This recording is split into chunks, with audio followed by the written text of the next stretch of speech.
Alors, quel est l'état réel du marché? Vous avez donné là une possibilité pour nous d'entrer dans le premier reportage préparé par la rédaction. Il est consacré aux bonnes affaires du e-commerce au Cameroun. Le commerce en ligne, en plein essor dans notre pays, contribue à bouleverser les habitudes de vente et d'achat. Là, vous l'avez dit, la démocratisation des smartphones et la forte progression du taux de pénétration d'Internet au Cameroun ont largement contribué à l'expansion de cette activité. Cependant, si le commerce en ligne offre de nombreux avantages, il n'est pas sans risque pour les clients. En effet, on enregistre de plus en plus de plaintes des clients qui se disent victimes d'arnaques au cours de ces échanges commerciaux. Le reportage dans les villes de Yaoundé et Douala sur le e-commerce en plein essor au Cameroun, c'est un reportage signé de Anissé Simo avec Arnold Dahl. Regardons.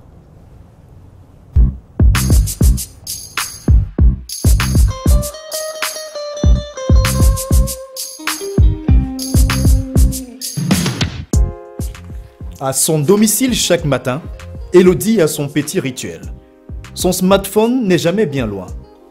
Son téléphone intelligent est surtout pour elle le moyen de faire le tour des réseaux sociaux évidemment, à la lecture ou à l'écoute des dernières tendances du moment. Je vais sur les réseaux sociaux, je vais sur WhatsApp, Snapchat, Instagram. Je cherche par exemple sur Facebook, il y a des pages que je visite, il y a des pages d'achat en ligne. Je visite, s'il y a des articles qui m'intéressent, j'essaie de voir si je peux acheter.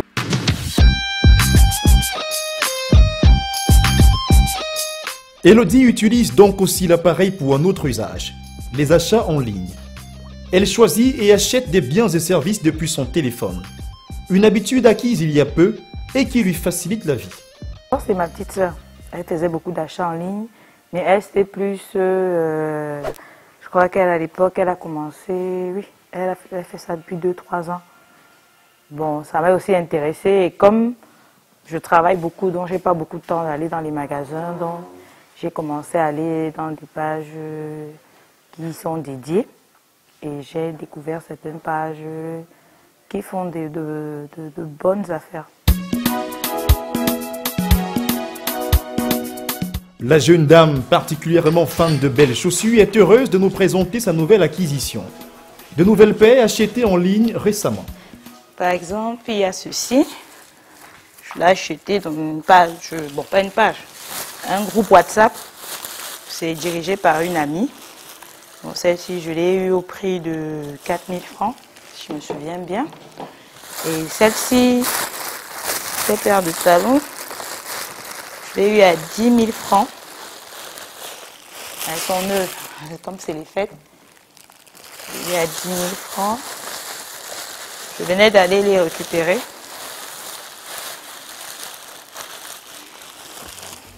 Voilà, c'est à peu près ce genre d'article qu'on peut trouver.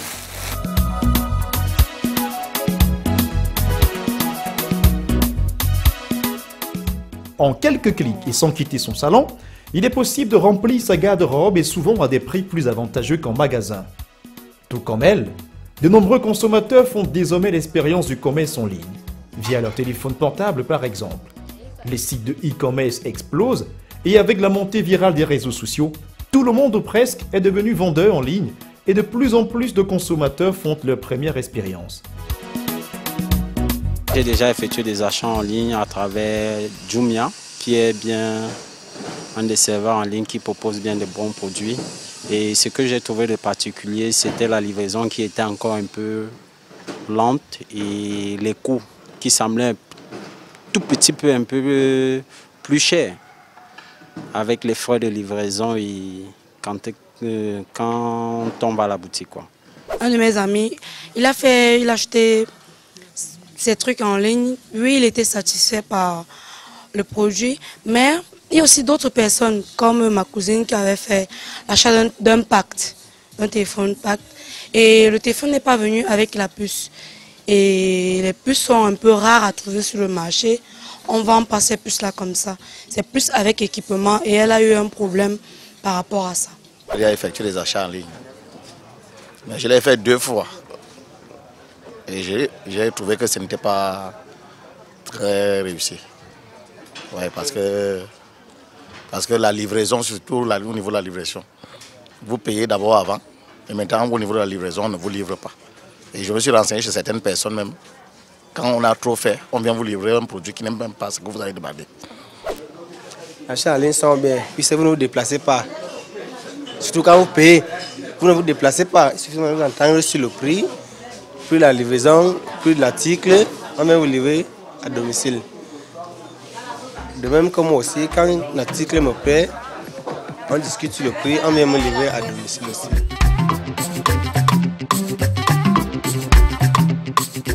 Le smartphone a su progressivement s'imposer comme le moyen d'accès privilégié à l'univers digital. Le secteur du mobile a contribué à ouvrir la voie à l'innovation et au développement du commerce électronique. Nous avons refait le chemin des circuits du e-commerce quelques années après son implémentation pour comprendre les avancées auprès des acteurs tout en évitant les petits pièges online.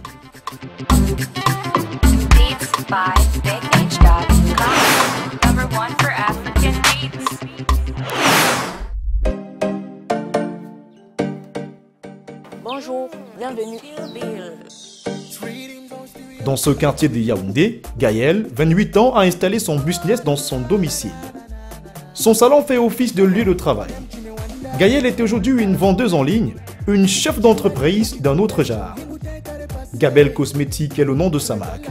Elle se décline pour l'instant en une page sur Facebook. J'ai une page sur Facebook, donc c'est là où je publie les images. Et là, il fait un commentaire. C'est quand il fait le commentaire, je lui envoie un message privé. Et c'est comme ça qu'on organise la livraison. Généralement, ils disent intéressé. Ils vous disent intéressé. Et quand ils vous disent intéressé, vous lui faites un message privé. Déjà, je ne me limite pas à la ville de Yaoundé. Parce que je fais des expéditions sur la ville de Douala, sur la ville de Ngaoundéré, Maroua, Limbe, Kribi, Boya. Déjà, à Yaoundé, généralement, les livraisons, on les fait en programme. J'ai un community manager qui anime la page et qui organise les rendez-vous. Donc, en principe, c'est beaucoup plus la nuit que nous travaillons. Donc, dans la nuit, nous enregistrons les commandes. Et maintenant, dans la journée, le livreur va vers les clients pour les livrer.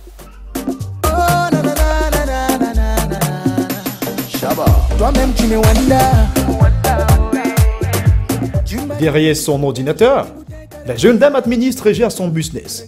Elle achète et revend des produits via des plateformes. Son comptoir virtuel plutôt bien achalandé lui permet de répondre à la demande d'une clientèle diversifiée et de plus en plus exigeante. Je vends des produits cosmétiques pour les femmes comme pour les hommes. Et ce sont des produits d'Europe que j'achète en Europe, j'achète en France, en Angleterre, en Allemagne. Et j'ai un prestataire en France chez qui je les fais livrer. Et il me les fait venir par voie aérienne ou par voie maritime. Donc par voie aérienne, ce sont des colis ce sont des colis urgents. Donc ce sont des commandes spéciales qui sont commandées par des clientes. Et je les fais venir au bout de 14 jours. Ici c'est laissé passer.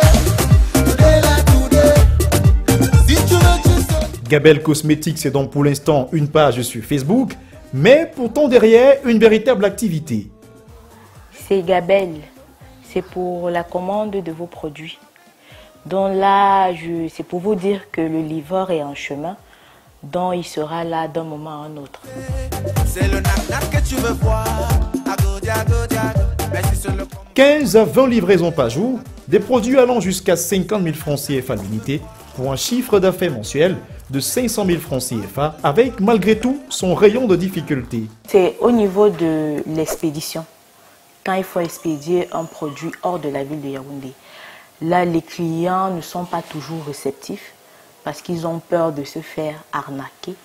Donc là, moi je prends sur moi le risque de faire expédier le produit, quitte à ce que le client il règle sa facture après être entré en possession de ses produits. Pour ses clients de Yaoundé, Gaëlle s'est attaché les services d'un livreur permanent et rémunéré mensuellement. Ce jour-là, Paul doit effectuer une livraison de produits à quelques kilomètres du domicile, ou plutôt de leur bureau, Un projet effectué en taxi pour le lieu de service d'une cliente fidèle de la structure.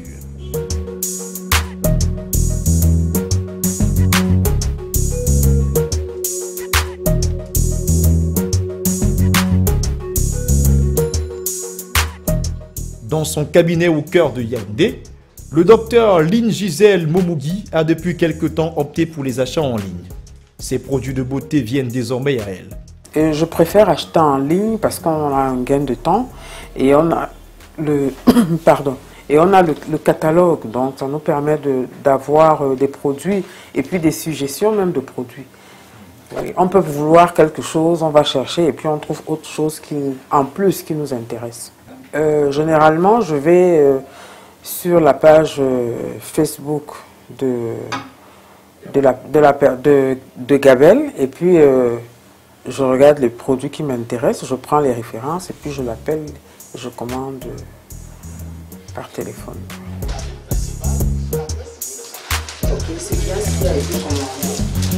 Des transactions facilitées depuis lors par la montée en puissance des réseaux sociaux et du secteur mobile. Le nombre d'internautes en 2017 a atteint 6 millions avec un taux de pénétration de 25% contre 18% en 2016. L'économie mobile a contribué à 3,5% au produit intérieur brut local. Pour mieux mesurer l'impact sur les gros acteurs du commerce en ligne, nous sommes allés à Douala. Tout d'abord, une plongée dans le hangar de Jumia permet de mesurer le poids de son activité. Le géant de la vente en ligne offre à voir ici sa puissance de frappe. 600 vendeurs partenaires pour plus de 60 000 articles entreposés sur ce site et disponibles en ligne. Donc là, on a des rayons. Vous pouvez voir ici des gazinières, des refroidisseurs d'air, des réfrigérateurs. Là, il s'agit de ce qu'on appelle le stock bulk, c'est-à-dire les articles qui sont de grande taille, qui sont encombrants et qui sont un peu mis en vrac. Donc ils ne sont pas mis dans des cartons ou dans des boîtes comme ceux-là.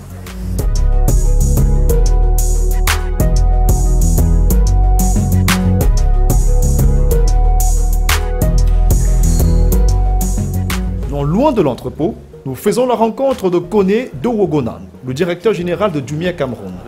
Il nous introduit dans l'univers de la digitalisation des services et des biens pour mieux comprendre l'explosion dans le secteur. Les modèles sont bonnes. Alors, le vrai marché qui existe, c'est la digitalisation des services aujourd'hui. Quand on parle de e-commerce, ce n'est pas juste la vente de biens ou de services, c'est d'abord la vente de différents, ce qu'on appelle des modules. Ça veut dire qu'aujourd'hui, on peut vendre à la fois des biens, on peut vendre des billets d'avion, des chambres d'hôtel, ainsi de suite. Donc aujourd'hui, typiquement, toute l'économie peut être digitalisée. De plus en plus, des acteurs du marché commencent à s'orienter vers ce type de digitalisation. La raison pour laquelle on a une sorte de cristallisation autour du e-commerce, qui est un peu le parapluie qui englobe tout ça. Le taux de pénétration d'Internet, je dis 20%. Deuxième levier, nous avons également le nombre d'utilisateurs de réseaux sociaux. Au Cameroun, on a environ 6 millions de personnes qui utilisent les réseaux sociaux, ce qui montre qu'on a un engouement pour tout ce qui est online. Troisième levier, on a un peu le fait, comme j'ai dit, d'une digitalisation des services. Et de plus en plus, le marché concurrentiel pousse les Camerounais à rechercher des produits au meilleur prix et de meilleure qualité. Raison pour laquelle de plus en plus de Camerounais, on va dire, s'orientent vers le e-commerce. Le dernier élément, c'est que le e-commerce permet de lever énormément de freins au commerce normal. Je prends un exemple très simple. Aujourd'hui, un vendeur qui vend au marché Bopi au Cameroun paiera la location de sa boutique, il paiera également des taxes on va dire, communales, il paiera un staff, il paiera énormément d'éléments. En allant sur le net, il ne paye rien, il n'a pas de loyer à payer et il vend beaucoup plus largement que possible.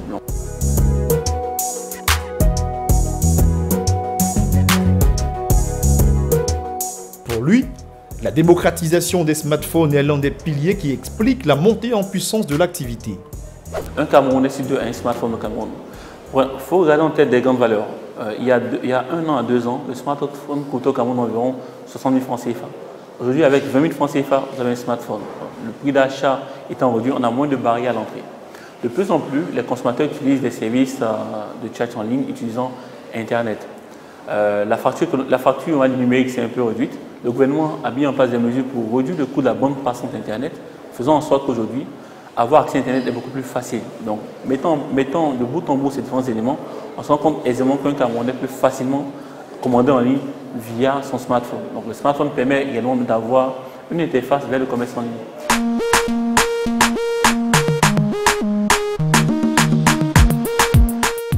Nous avons pris note et puis, toujours à Douala, nous allons à la rencontre d'un autre acteur.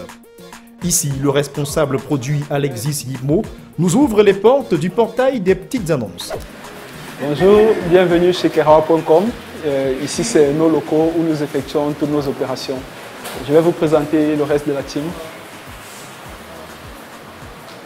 Donc, ici, c'est notre équipe digital marketing. Ils sont en full sur Internet 24 sur 24. Ici, c'est notre équipe de développeurs. Willy Dam Tuno Senior, toujours dans le code.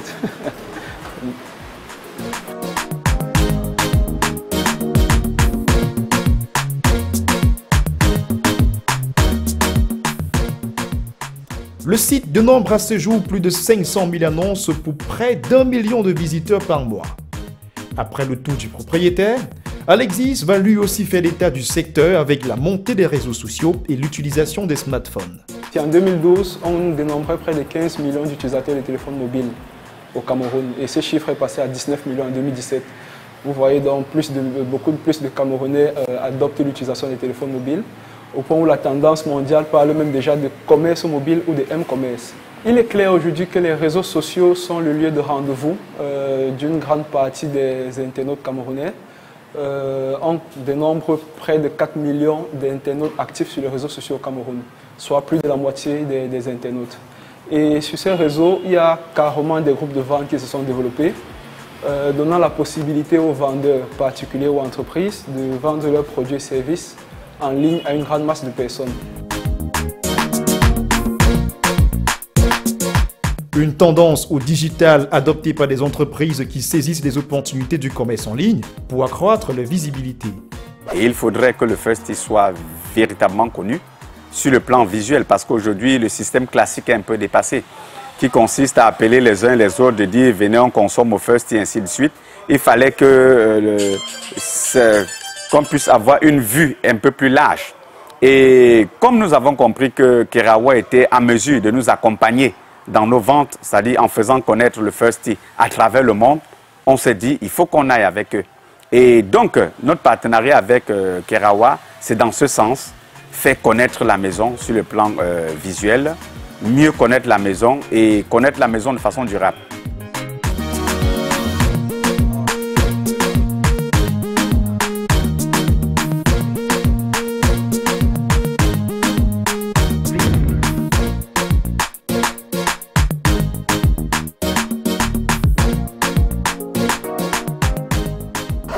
J'ai eu à consulter Kerawa pour un marketing, un autre marketing qui est un marketing digital. Voilà, ça veut dire qu'il n'y a pas que moi, il y a beaucoup d'autres sociétés qui font appel à eux. Je suis connue dans le monde entier. On n'a plus besoin de venir sur place au Phuket pour une consultation. On consulte directement et en relation, on travaille. Cependant, la montée en puissance du commerce en ligne n'est pas sans effet néfaste. Les pages des sites sont autant suivies par des acheteurs que remplies de plaintes et de requêtes de clients. Parfois, entre ce qu'on vend en ligne et ce qu'on reçoit à la livraison, il y a comme un air de tromperie sur la marchandise.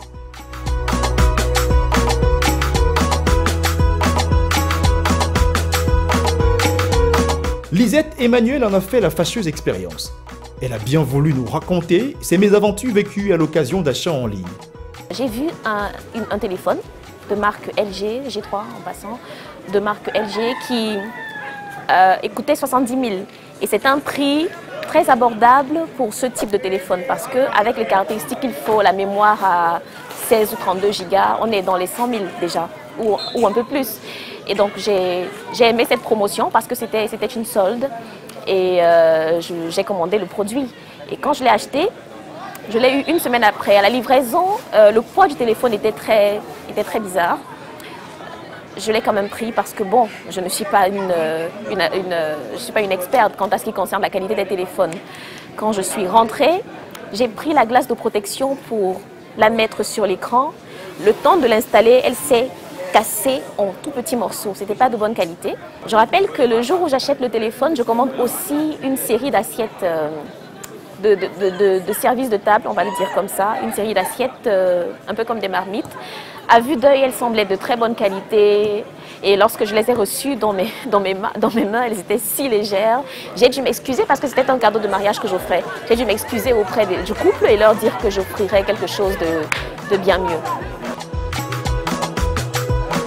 Une mauvaise aventure qui lui prescrit désormais plus de prudence.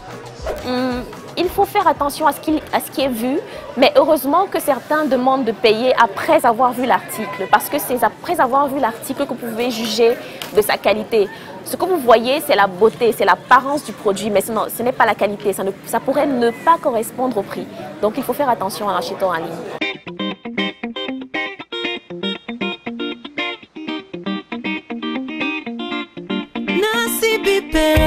Nous ne nous sommes pas arrêtés là. Au fait, qu'en est-il de l'origine et de la qualité des produits vendus en ligne? Retour chez Jumia, la plus grosse marketplace en ligne au Cameroun avec son catalogue de plus de 60 000 articles. La plateforme reçoit elle aussi de plus en plus de requêtes de clients au sujet de la qualité des produits livrés. Au service client, Diane Christelle et son équipe ont la charge de suivre et de traiter les plaintes des acheteurs. Les plaintes sont assez vastes. Ça peut aller du colis qui n'est pas conforme à ce qu'on a commandé sur le site, au colis qui est endommagé, au colis qui a fonctionné pendant un temps et qui a arrêté de fonctionner. Donc à ce niveau, premièrement, lorsqu'un client commande sur Jumia, à la livraison, juste après, il a 7 jours pour tester le produit et si il est défectueux ou il ne convient pas à sa commande, il peut le retourner gratuitement sous 7 jours. Après les 7 jours, si l'article s'arrête de fonctionner par mégarde ou défaut de fonctionnement ou de fabrication, il a la couverture service après-vente du vendeur. Donc, une fois qu'il est dans les délais pour le service après-vente, nous le mettons directement en contact avec le vendeur pour l'assistance technique.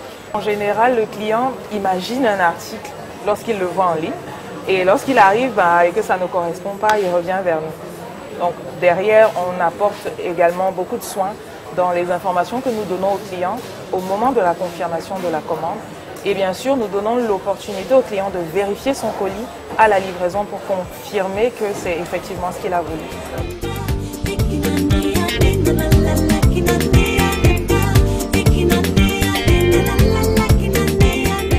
Sur la question de l'origine et de la qualité de ces milliers de produits vendus en ligne chez Jumia, nous avons rencontré Nadia, la directrice commerciale.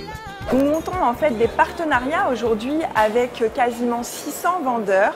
Donc c'est des vendeurs en fait que vous connaissez, c'est des vendeurs qui sont sur le marché camerounais, qui sont soit des représentants de marques propres, donc qui ont leur propre marque, soit sinon qui sont des représentants de marques internationales comme LG, Samsung, Delta, etc.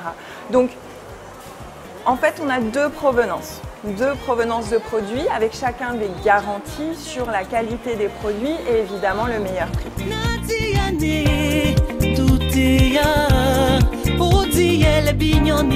L'entreprise rassure avoir mis sur pied des mécanismes pour faire le tri et assurer la garantie des marchandises vendues sur son site. On a différents types de produits, donc les produits garantis, effectivement, c'est on va dire 70% de nos ventes aujourd'hui qui viennent de distributeurs officiels, d'accord? Donc on valide la garantie et où il y a un service après-vente derrière qui est proposé, comme vous pouvez avoir des services après-vente dans les magasins. Donc on a un service qui gère justement tout ça. Voilà pour la qualité des produits. Après, nous avons évidemment une charte de qualité où on interdit la contrefaçon. Et dès qu'un produit est indiqué par nos clients comme étant un problème qualité, tout de suite on le met off dans le jargon de Jumia, c'est-à-dire qu'on l'enlève de la plateforme automatiquement.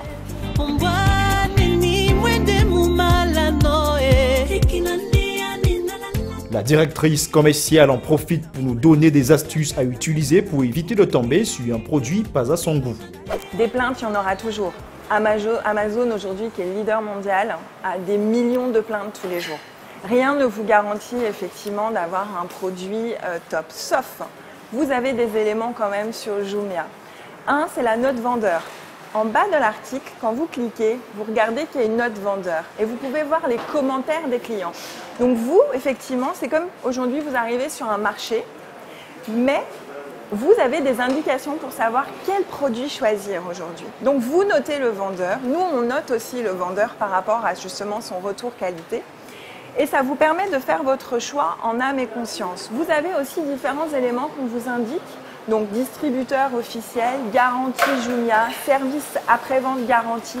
Dès que vous savez ces éléments-là, sachez que c'est Jumia en fait qui les met sur la plateforme. Donc on est sûr de la source du produit et de la qualité du produit. Donc il y a des éléments aujourd'hui qui vous permettent vraiment de faire un bon choix. La note vendeur, qui est très souvent pas connue du grand public, est très importante et il faut vraiment regarder cette note pour faire son choix.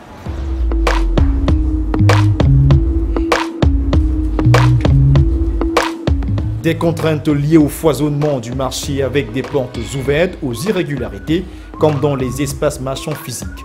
Des exigences opérationnelles permettent tout de même d'amoindrir les mauvaises surprises. J'ai mis assez l'accent dessus, c'est d'avoir des produits de qualité pour susciter la confiance du consommateur, parce qu'on remarque que le consommateur est très sceptique. Il est, surtout quand c'est sur Internet, il se dit toujours que c'est du scam et autres. Donc c'est la première chose. Le deuxième truc, c'est que toujours dans la même lancée, pour pouvoir gagner la confiance du consommateur, c'est le paiement à la livraison. Payer à la livraison, c'est facile à dire, mais c'est très difficile à mettre en place. On a beaucoup de sociétés logistiques aujourd'hui qui ne travaillent pas avec nous parce que à 95%, à 97%, nos chiffre d'affaires généré par le paiement à la livraison. Donc il faut pouvoir mettre les process en place pour pouvoir contourner ce challenge-là, parce que c'est une source de plus-value pour le client, comme on l'a expliqué tout à l'heure. Ensuite, nous avons les retours, nous avons la livraison même en soi. Nous savons très bien que nous n'avons pas les infrastructures dignes du même secteur dans lequel Amazon ou Alibaba évoluent. Vos infrastructures routières, aériennes ne sont pas encore aussi développées, mais avec ça, le client a la même exigence qu'en Europe. Il veut livrer en 24 heures, il veut livrer en 48 heures. Il faut pouvoir satisfaire à cette exigence-là, sinon on ne peut pas faire du e-commerce en Afrique. Et la troisième, l'autre exigence aussi, c'est l'étendue du réseau. C'est-à-dire, est-ce que vous vous concentrez sur Douala et Yaoundé, comme certains pourraient être tentés de le faire, ou est-ce que vous allez chercher le besoin là où il est?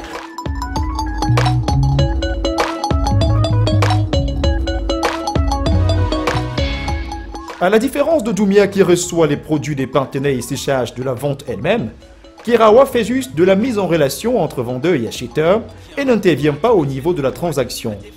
Ici, on dit également mettre un point d'honneur sur certaines procédures d'usage pour éviter les filouteries. Pour chaque produit qui est mis sur notre site, il y a une vérification. On vérifie la conformité, la véracité du produit qui est mis, de l'annonce qui est créée, avant de la mettre. Lorsqu'on a un doute sur un produit, tout simplement, on ne le met pas sur le site. Et lorsqu'on a assez de retours sur un utilisateur ou sur un produit, on peut le retirer du site, soit le blacklister, soit le blâmer. On fait tout pour garder cette relation de confiance avec nos visiteurs. Écrit déjà dans nos conditions d'utilisation sur le site, Kerawa n'est pas garant des transactions. Comme je vous l'ai dit, Kerawa met en relation un vendeur et un acheteur tout en vérifiant que le vendeur est conforme. Il est d'une moralité impeccable. Mais Kerawa n'est pas garant. Kerawa n'intervient pas dans la transaction. Donc, l'on ne saurait parler de dédommagement.